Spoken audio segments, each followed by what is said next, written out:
Assalamualaikum warahmatullahi wabarakatuh. Waalaikumsalam warahmatullahi wabarakatuh. Allahumma rabbi sholli sadri wa yassir li amri wa hlul 'uqdatam min lisani yafqahu qawli. Asyhadu an la ilaha illallah wahdahu la syarika lah wa asyhadu anna Muhammadan abduhu wa rasuluh. Yang saya hormati Bapak Ibu guru SD Negeri 2 Batu.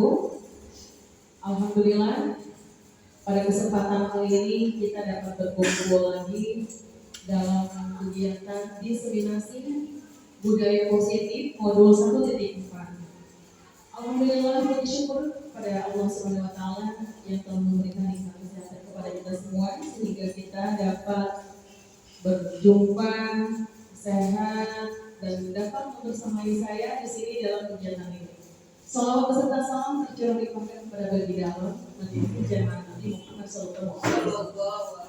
Baik Bapak Ibu, alhamdulillah sebelumnya saya pribadi mengucapkan banyak terima kasih atas kehadiran dan kesediaannya untuk Bapak Ibu hebat keluarga SD Negeri 2 Batu yang sudah selalu setia membersamai saya dalam setiap sesi, dalam setiap season, dalam setiap kegiatan apa yang sudah saya lakukan dalam pendidikan guru penggerak, calon guru penggerak ya, angkatan ke-9 ini dari SD Negeri 2 Batu Kabupaten Sukabumi.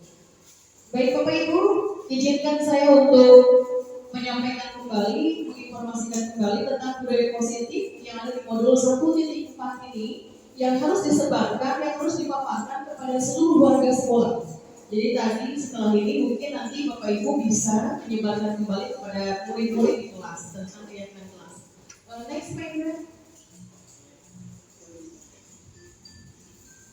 Diseminasi budaya positif di SD Negeri 2 Batu. Next. Nah, untuk susunan kegiatan pada hari ini, pembukaan, kemudian sambutan dari kepala sekolah, kemudian penyampaian materi budaya positif di lingkungan sekolah bersama kepala sekolah dan rekan-rekan kerja dan staf sekolah, kemudian konsep inti budaya positif, kemudian pembagian kelompok, diskusi membuat keyakinan kelas. Next. Kemudian ada langkah-langkah utama dalam menetapkan keyakinan kelas serta pendalamannya, yaitu ada berdiskusi memunculkan peraturan-peraturan yang perlu ditaati warga kelas, kemudian mengubah peraturan itu menjadi kalimat yang lebih positif, kemudian berdiskusi mengenai gambaran perilaku yang mencerminkan keyakinan kelas, kemudian diskusi mengenai peran guru warga kelas dan tinjau ulang keyakinan kelas. Penutup doa. Next. Baik Bapak Ibu, ini adalah materi diseminasi budaya positif di SD Kepala Batu yang harus kita sepakati, yang harus kita laksanakan di sekolah kita agar terwujudnya visi sekolah kita, impian sekolah kita. Next. Dalam budaya positif ada konsep inti budaya positif, yaitu ada perubahan paradigma belajar, kemudian disiplin positif, ada nilai-nilai kebajikan, ada kebutuhan dasar manusia, kemudian motivasi perilaku manusia, posisi kontrol guru, keyakinan kelas, dan yang terakhir adalah segitiga restitusi. Mari kita lihat untuk materi yang pertama, yaitu tentang pembelajaran dengan paradigma baru. Silakan Bapak Ibu bisa dilihat pembelajaran dengan paradigma baru itu seperti apa, yaitu merupakan pembelajaran yang dirancang berdasarkan prinsip pembelajaran berdiferensiasi, sehingga para murid belajar sesuai dengan bakat dan minat, sesuai dengan filosofi kajian Nusantara, yaitu pada modul 1.1 bahwa seorang guru itu merupakan fasilitator. Tugasnya hanya menuntun, mengarahkan anak yang sesuai dengan kodrat alam dan kodrat zaman.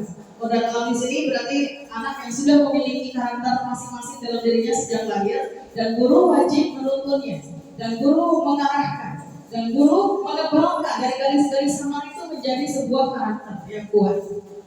Kemudian berdiferensiasi ini kita sudah melaksanakan sebetulnya di sekolah kita, pembelajaran yang berbeda sesuai dengan bakat dan minat siswa. Nanti dipilih siswa bakatnya kemana.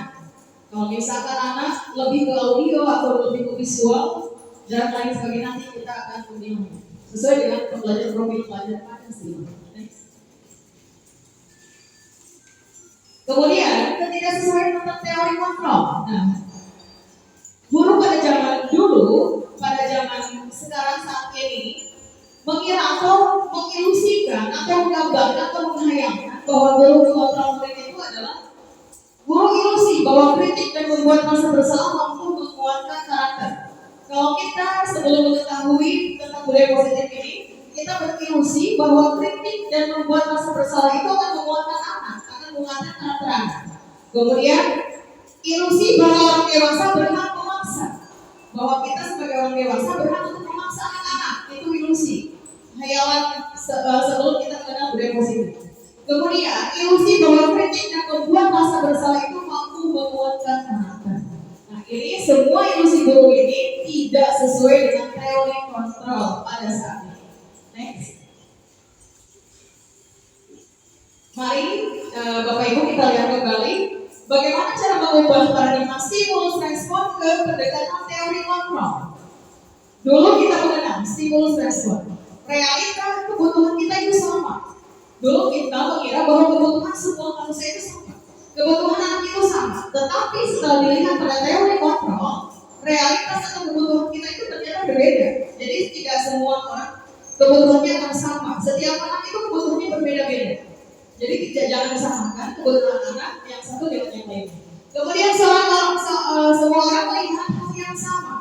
Sedangkan pada teori kontrol setiap orang itu memiliki gambaran yang berbeda. Jadi jangan melihat bahwa anak itu gambaran anak itu kamu sama dengan si A dengan si B.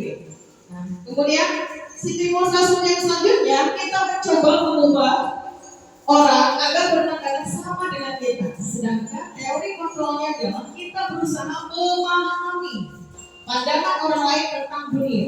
Jadi kita mencoba untuk mengubah pandangan orang lain itu sebetulnya tidak bisa, tetapi berusaha untuk memahaminya, bukan untuk mengubah sekaligus, tapi berusaha untuk memahaminya bahwa pandangan orang lain tentang dunia. Kemudian next, teori stimulus respon berikutnya adalah perilaku buruk dilihat sebagai suatu kesalahan. Tapi menurut teori kontrol, semua perilaku memiliki tujuan. Jadi perbedaannya antara stimulus respon dan teori kontrol itu sangat jauh ya Bapak Ibu. Dari perilaku buruk bisa dilihat sebagai suatu kesalahan tentang stimulus respon ini. Tetapi menurut teori kontrol ini, semua perilaku itu memiliki tujuan. Perilaku buruk si A, kenapa bisa berbuat seperti itu? Ada tujuannya, ada alasannya. Kemudian stimulus respon yang selanjutnya, orang lain bisa mengontrol saya. Tetapi menurut teori kontrol, hanya Anda yang bisa mengontrol diri Anda. Jadi orang lain tidak bisa mengontrol diri orang lain, kecuali diri kita sendiri yang bisa mengontrol diri kita. Kemudian, saya bisa mengontrol orang lain. Kemudian teori kontrolnya, Anda tidak bisa mengontrol orang lain. Sebisa apapun, secerdas apapun, sepintar apapun, kita tidak bisa mengontrol orang lain. Tetapi hanya diri kita sendiri yang bisa mengontrol. Kemudian stimulus respon selanjutnya, pemaksaan ada pada saat bujukan gagal. Kemudian teori kontrolnya adalah konsensus menciptakan pilihan-pilihan baru.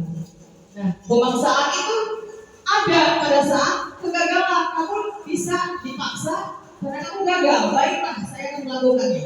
Ketika kita gagal, dipaksa pasti akan mau dan menurut. Tetapi menurut teori kontrol misalnya konsensus menciptakan pilihan-pilihan baru. Bukan gagal, mainnya Gagal. kurangnya lihat. Gagal. Kemudian pada materi atau modul selanjutnya, pada modul budaya dalam positif di sini adalah disiplin positif. Disiplin positif ini berasal dari kata disiplina yang artinya belajar. Disiplin jadi memiliki tanggung jawab terhadap apa yang dilakukannya berdasarkan nilai-nilai yang diyakini.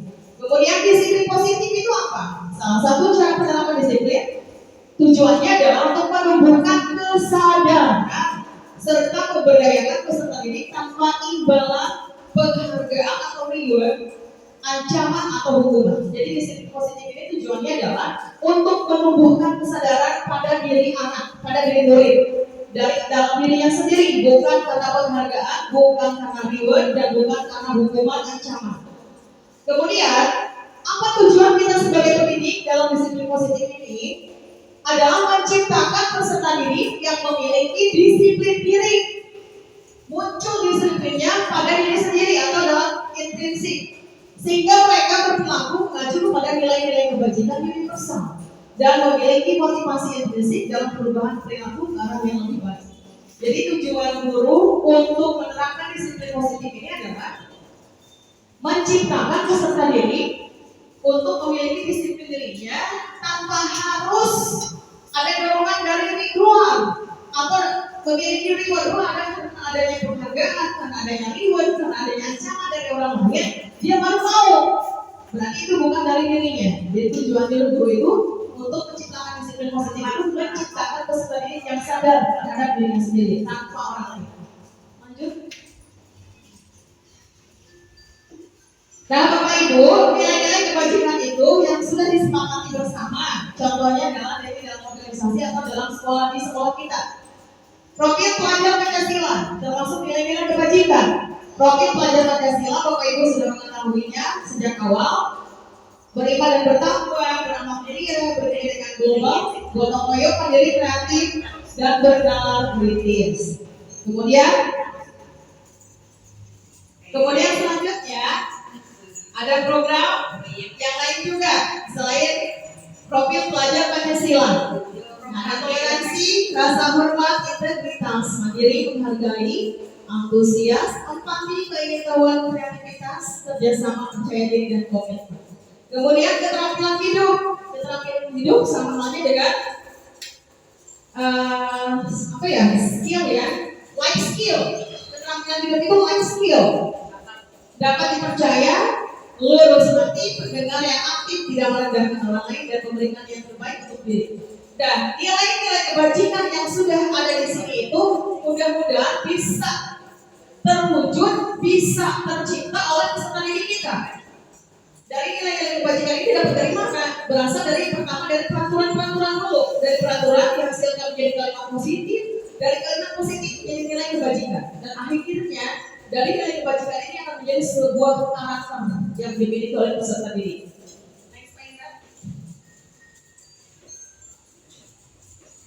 Nah, selanjutnya adalah kebutuhan dasar manusia. Kebutuhan dasar manusia ini termasuk kebutuhan dasar yang dimiliki oleh peserta didik. Jadi peserta didik atau murid atau guru atau semua orang atau manusia memiliki kebutuhan dasar. Kebutuhan dasar itu apa? Segala sesuatu yang kita lakukan untuk mendapatkan apa yang kita inginkan. Seluruh tindakan yang kita lakukan memiliki tujuan tertentu, dan semua usaha terbaik yang kita lakukan adalah dalam rangka agar kebutuhan dasar kita terpenuhi dengan baik. Jadi kebutuhan dasar ini adalah segala sesuatu yang ingin kita lakukan. Orang tua murid, guru, kemudian peserta didik pasti memiliki kebutuhan dasar ini. Mari kita gali kebutuhan dasar itu ada beberapa. Silakan next. Nah, Bapak Ibu, kebutuhan dasar itu ada 5. Yang pertama adalah bertahan hidup. Bertahan hidup itu contohnya seperti apa saja? Makan, pakaian, tempat tinggal, keamanan, dan kesehatan. Atau kebutuhan pokok ya, kebutuhan pokok, kebutuhan sekunder, dan tersier adalah kebutuhan bertahan untuk hidup. Kemudian yang kedua, manusia memerlukan kebutuhan untuk penguasaan. Penguasaan itu seperti apa contohnya? Yaitu harga diri. Kemudian keinginan untuk dianggap. Kemudian memimpin. Kemudian berprestasi, diakui dan didengar. Dan kebutuhan kebebasan, ini contohnya dalam harga diri, keinginan untuk dianggap, memimpin, berprestasi, diakui dan didengar. Kebutuhan yang ketiga, keempat adalah kasih sayang. Nah, kebutuhan kasih sayang ini ingin rasa diterima, dipedulikan, berbagi, kerjasama, menjadi bagian dari kelompok. Dan yang terakhir kesenangan di sini contohnya bermain, humor, tertawa, dan antusias. Nah, Bapak Ibu, dari kebutuhan 5 dasar ini kita bisa melihat kebutuhan anak itu yang mana saja. Kalau misalkan ada anak di sekolah atau di kelas membuat kegaduhan atau iseng atau apapun itu yang mereka lakukan, kenapa bisa mereka lakukan? Apa yang mereka inginkan? Alasannya apa? Di sini kita bisa menggali ada di sini. Apa yang mereka butuhkan yang sebenarnya? Kita cocokkan sesuai dengan contoh-contohnya. Nah, kemudian next. Selanjutnya, motivasi perilaku manusia. Motivasi perilaku manusia ini terdiri dari dua bagian, yaitu termotivasi. Seseorang atau manusia bisa termotivasi karena dua motivasi eksternal atau dari luar. Nah, bagaimana untuk motivasi intrinsiknya?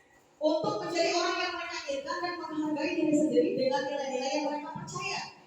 Itu muncul, wah saya harus melakukannya. Saya ingin mencoba untuk melakukannya, untuk berprestasi itu seperti apa? Itu muncul dalam diri. Saya harus disiplin karena saya bukan karena rasa takut, tetapi karena saya ingin merasakan disiplin itu ternyata akan menghargai diri sendiri, akan menghargai orang lain dan akan menjadi tujuan hidupnya akan lebih baik lagi.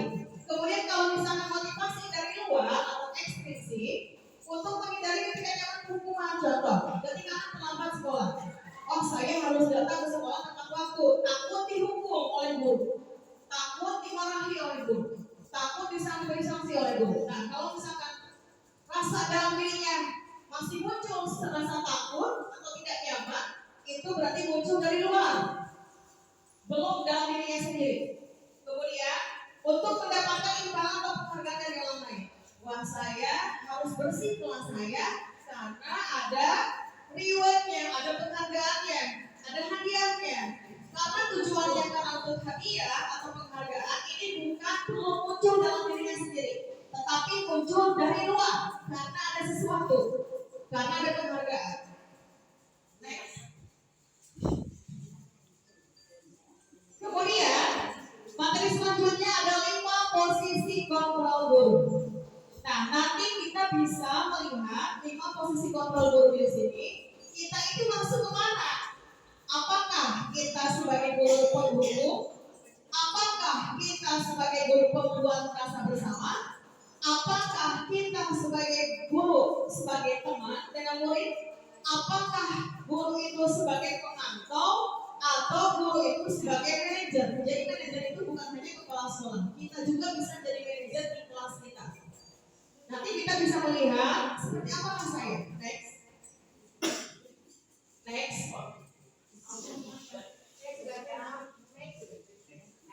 Nah, Bapak Ibu, perhatikan kembali posisi kontrol apakah aku? Dilihat, saya kecewa dengan kamu. Kemudian ada kata-kata saya kecewa dengan kamu. Kemudian kamu tidak pernah benar melakukannya. Ada lagi, apa rencana kamu untuk menyelesaikan masalah ini? Next. Ayolah lakukan demi Bapak Ibu ya. Kamu tidak pernah mendapatkan nilai jika tidak mengerjakan tugas. Next. Mengapa keyakinan kelas? Mengapa bukan peraturan kelas? Nah Bapak Ibu, yang tadi sudah ditentukan satu persatu kalimat-kalimat contoh posisi kontrol di atas di situ, yang tadi sudah dibuka slide-nya, itu adalah contoh posisi kontrol ketika kita bertanya kepada murid. Kita lebih kemana? Nah kemudian kenapa sih harus keyakinan kelas bukan peraturan kelas? Karena kalau dulu kita sering mendengar bahwa dulu adalah peraturan kelas. Setelah peraturan kelas ada peraturan sekolah yang harus ditaati oleh peserta didik. Ternyata peraturan kelas itu mengandung di dalamnya adalah penghukum. Jadi bukan tidak ada kesepakatan antara guru dengan murid, karena yang membuat guru, karena yang membuat sekolah. Nah sekarang diganti peraturan kelas itu jadi keyakinan kelas. Kenapa harus keyakinan kelas? Karena keyakinan kelas itu adalah kesepakatan antara guru dengan siswa, dengan murid. Kalau misalkan dan yang membuatnya adalah murid, bukan guru, itu keyakinan kelas yang diyakini oleh murid, maka itu akan menjadi keyakinan kelas. Apa itu keyakinan kelas? Metode itu cara untuk menimbulkan kembali disiplin positif. Disiplin positif sudah tadi dijelaskan bahwa disiplin positif itu adalah disiplin yang tumbuh dalam dirinya sendiri tanpa ada reward, tanpa ada penghargaan, tanpa ada faktor dari luar. Kemudian yang didasari oleh motivasi dari dalam diri. Implementasi keyakinan kelas dilatar belakangi bahwa ditentukannya beberapa murid yang masih diingatkan untuk melakukan tindakan sama kebaikan atau disiplin. Laras ibu, laras ya. Sekarang misalkan anak-anak itu sudah diingatkan, anak-anak kalau ketemu sama bapak ibu guru ucapkanlah salam. Selalu saja harus diingatkan. Kalau tidak diingatkan, anak-anak selalu hanya bersalaman tanpa mengucapkan assalamualaikum. Terus ketika sampah saja habis jajan dibuang di mana saja. Tapi kalau selalu ingatkan setelah jajan, ingat sampahnya buang di tempat sampah. Anak-anak mau terus. Jadi harus selalu diingatkan. Makanya harus ada keyakinan kelas. Dibentuklah keyakinan kelas sebuah kesepakatan bersama antara murid dengan guru yang dibuat oleh muridnya sendiri.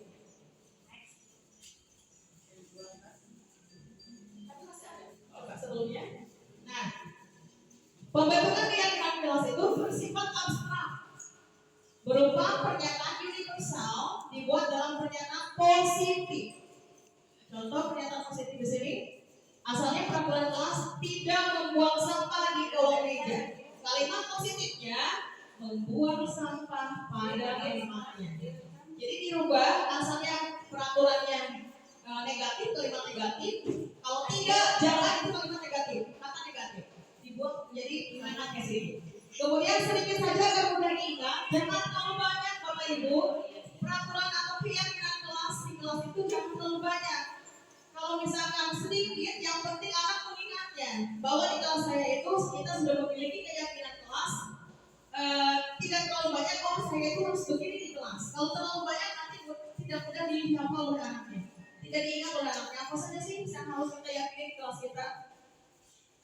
Kemudian sesuai dengan kondisi kelas dan sekolah sehingga mudah diterapkan. Tomat sangker namun di kelas misalkan tidak sesuai dengan keyakinan, tidak sesuai dengan sarana prasarananya, di lingkungannya. Kemudian semua warga sekolah dilibatkan saat membuat keyakinan kelas. Nah seperti ini kenapa dikumpulkan? Karena untuk diketahui bahwa mulai saat ini setelah kita mengetahui tentang budaya positif, bahwa kita harus memiliki keyakinan kelas masing-masing tingkatan. Contoh keyakinan kelas 1A, 1B, 1C, 1D. Karena problem di sekolah kita banyak, jadi kita memiliki keyakinan kelas masing-masing tingkatan. Kelas 1 dapat keyakinan kelas sesuai dengan keyakinan kelas masing-masing. Kelas 2 dan seterusnya sampai kelas 6. Kita harus membuat keyakinan kelas sehingga keyakinan kelas itu akan menjadi sebuah keyakinan sekolah. Keyakinan sekolah harus diyakini dan harus disepakati antara guru, murid dengan kepala sekolah.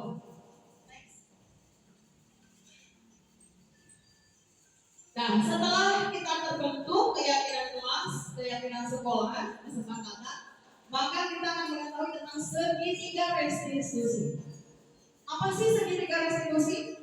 Segitiga restitusi itu suatu proses dialog yang dijalankan oleh guru agar dapat menghasilkan murid yang mandiri dan bertanggung jawab. Seperti apa? Contoh permasalahan yang sering kita hadapi bersama murid di kelas, tidak hanya sekali dua kali tapi sering. Masalah apa saja? Anak berantem di kelas, kemudian saling mengejek nama orang tua, kemudian saling membuli. Nah, hal-hal yang seperti itu anak pasti ada alasannya. Kenapa anak itu bisa melakukan hal yang seperti itu? Kenapa anak itu selalu saja membuat keonaran di kelas? Ada alasannya. Kita lihat kembali kepada kebutuhan dasar manusia. 5 kebutuhan dasar manusia itu digali kembali. Kenapa anak ini selalu saja membuat di kelasnya itu rasa dia itu seolah-olah ini diperhatikan, berarti kasih sayang.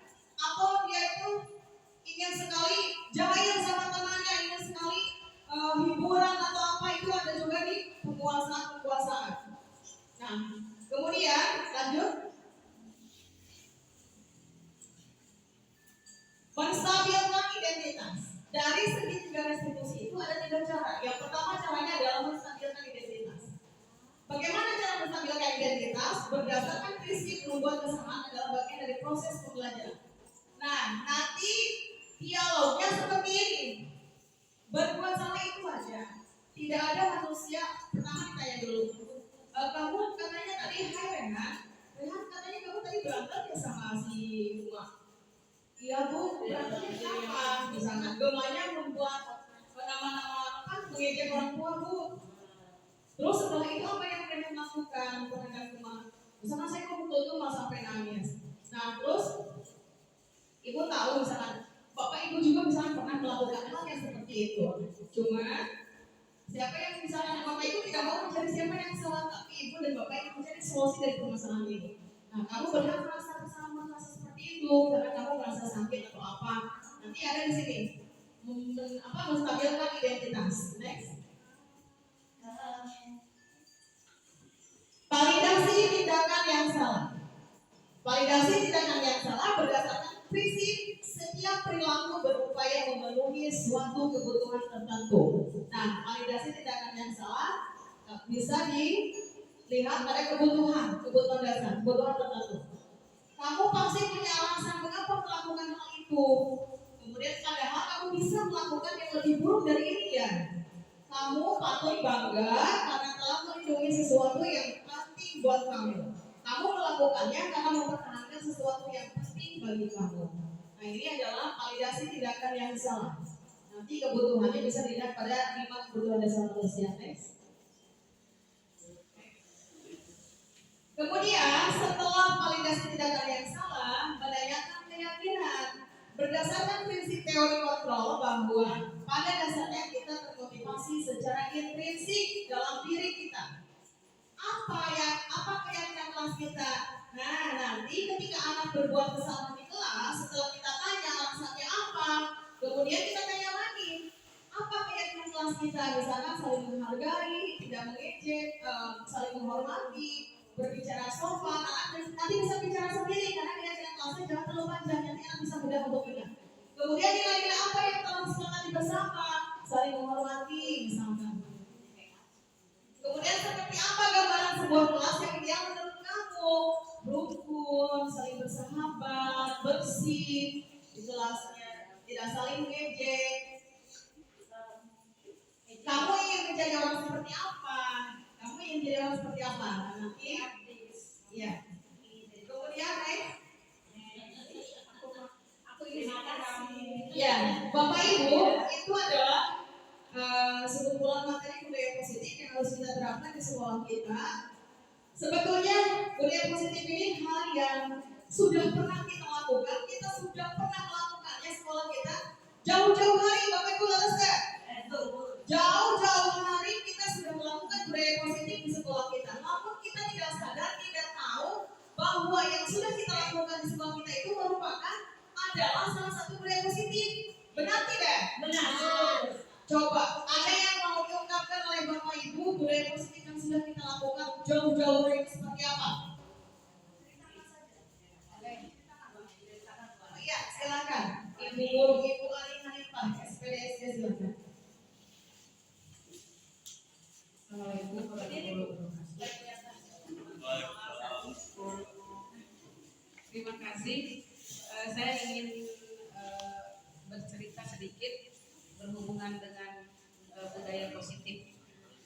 Jadi di sekolah kami di SD 2 Probatatu ini guru-guru sebenarnya sudah melaksanakan budaya positif seperti misalnya salam, sapa, senyum, dan salam ya, sopan santun ya, 5S. Selain itu di kelas juga kita sudah memperkenalkan pembiasaan lewat hafalan-hafalan, walaupun ini bukan tugas guru agama, tapi kami membiasakan sehingga surat yang dibacakan itu lama-lama dia akan hafal. Selain itu ada Asmaul Husna juga ya. Anak-anak biasanya terdengar ada lantunan seperti nyanyian ya, berupa atau berisi Asmaul Husna. Itu saja mungkin. Ibu Ali Hanifah SPDSD yang sudah mengemukakan nilai-nilai positif atau budaya positif yang sudah pernah kita lakukan di sekolah kita sejauh-jauh hari. Nah, Bapak Ibu mungkin bisa contoh saja yang mau membuat peraturan kelas satu saja, peraturan kelas dulu. Peraturan kelas, silakan untuk contoh dari peraturan kelas menjadi sebuah kalimat positif, kemudian dari kalimat positif menjadi nilai-nilai kebajikan, kemudian dari nilai-nilai kebajikan di situ ada tugas guru dan tugas menghasilkan keyakinan kelas. Silakan Bapak Ibu untuk contoh saja satu peraturan sekolah. Silakan Bu Devi. Ditempel aja di papan tulis di sini. Tidak boleh membuang sampah sembarangan. Peraturan kelasnya tidak boleh membuang sampah sembarangan. Ya, silakan tempel terus pegang.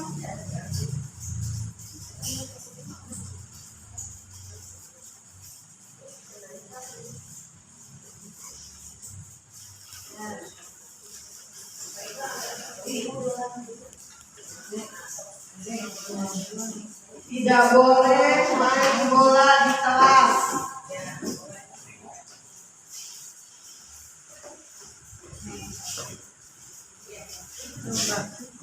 Terima kasih Bu Devi. Contoh peraturan kelas.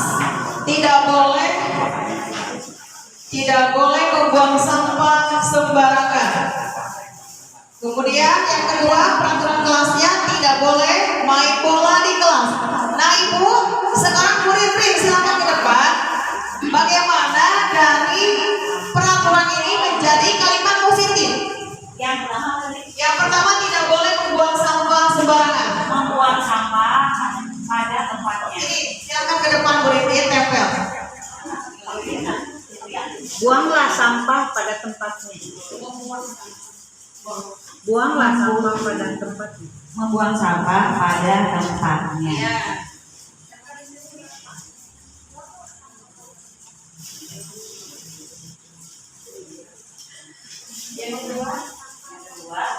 Yang kedua, tidak boleh bermain bola di kelas.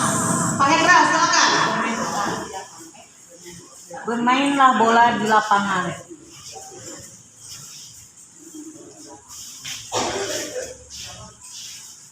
Bermainlah bola di lapangan. Iya, bermain bola di lapangan.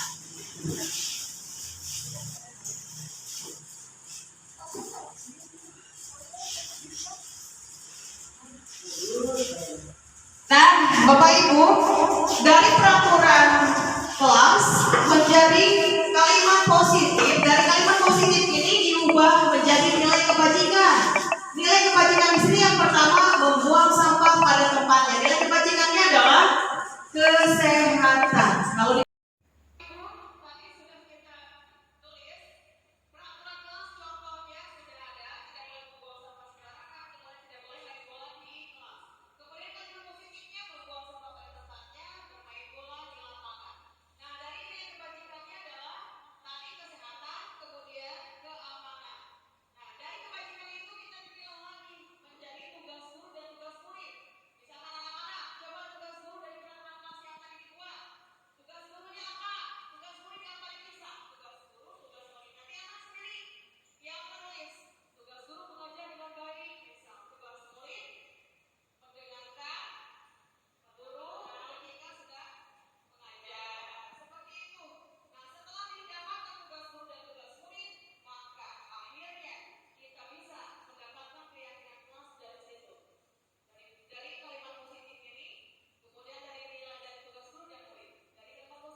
di kertas yang sudah Ibu siapkan. Paham? Baik, sekarang akan Ibu bagikan kertasnya. Siap-siap pensilnya dibuka ya, dikeluarin ya. Kasih nama ya, kasih nama di atasnya. Di sini ya, dekat tempelannya itu jangan ditulis di belakang yang perekatnya ya.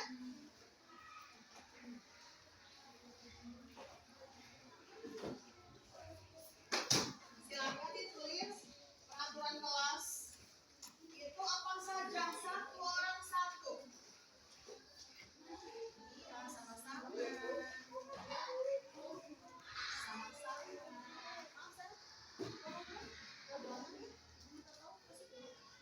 Ini dikasih dulu ke temannya yang di pojok. Sama-sama. Sama-sama. Ya, kasih nama dulu ya.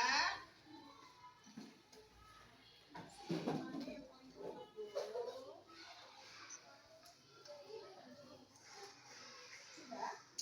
Ya, sekarang kalian sudah mulai untuk membuat peraturan kelas.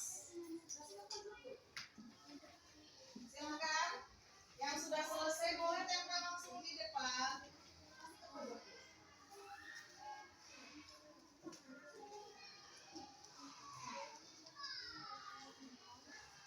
Silakan.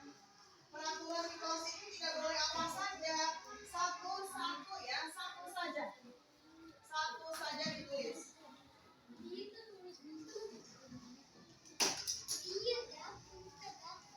Iya, siapa yang sudah selesai boleh tempel di depan. Di sini. Di kelas itu tidak boleh apa, tulis sama kalian satu saja. Satu saja, cukup satu saja. Yang sudah selesai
pelajaran.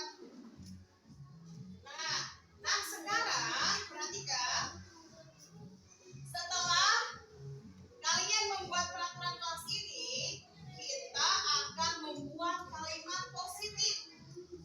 Tahu tidak kalimat positif itu seperti apa? Coba contoh, tidak boleh membuang sampah di kolong meja. Kalimat positifnya bagaimana? Iya, coba sekali lagi kalimat positifnya apa?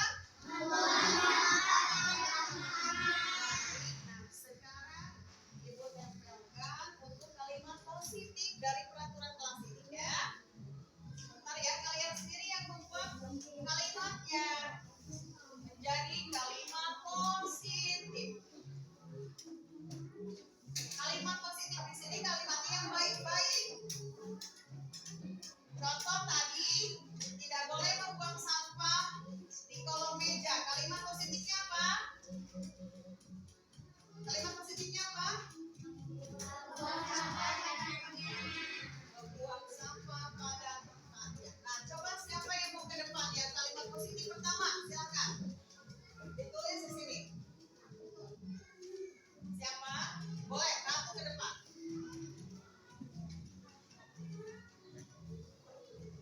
Silakan Ratu. Ratu pakai pensil saja pensilnya ya. Lihat pensilnya. Tulis. Kalimat positifnya. Ini tempelkan.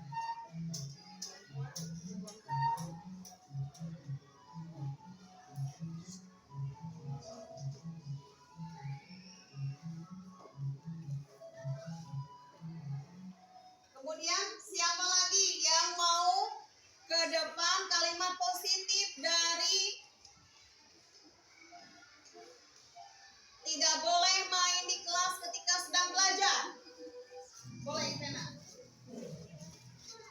Kalau tidak boleh main di kelas ketika belajar, kalimat positifnya apa?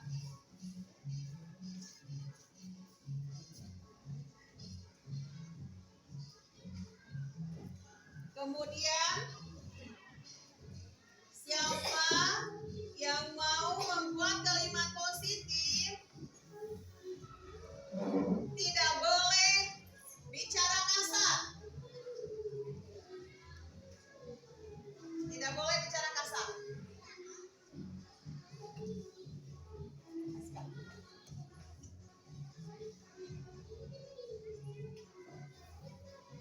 Kemudian apa lagi nih ya? Silakan. Tidak boleh mengejek nama orang tua. Apa kalimat positifnya?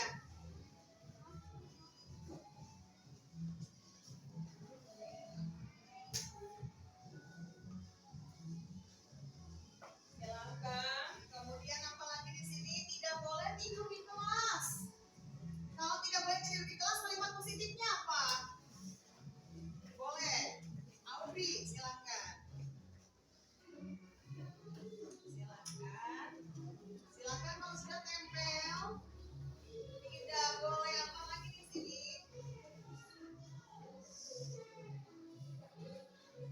Tidak boleh membuli teman. Kalimat positifnya apa? Tidak boleh membuli teman.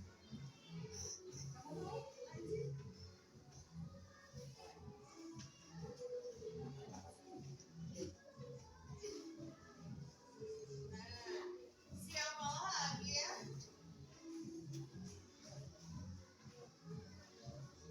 Yang sudah boleh ke depan.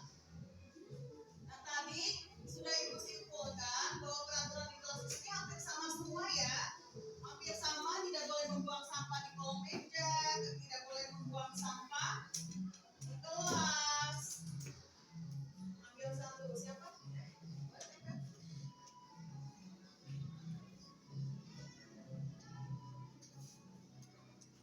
Iya, pinter. Nah, anak-anak, perhatikan semuanya ke depan.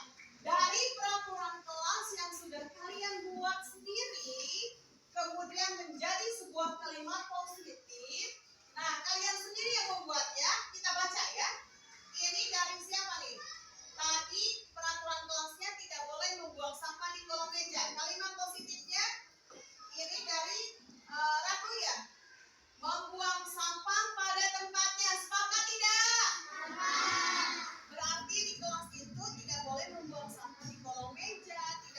membuang sampah di mana saja, berarti harus membuang sampah pada tempatnya. Kemudian dari IPENA. Nah, tadi ada peraturan kelasnya tidak boleh main di kelas ketika sedang belajar. Kalimat positifnya bermain ketika istirahat. Sepakat tidak? Ya, berarti di kelas itu tempat untuk belajar. Kalau bermain berarti di ketika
Hidayah.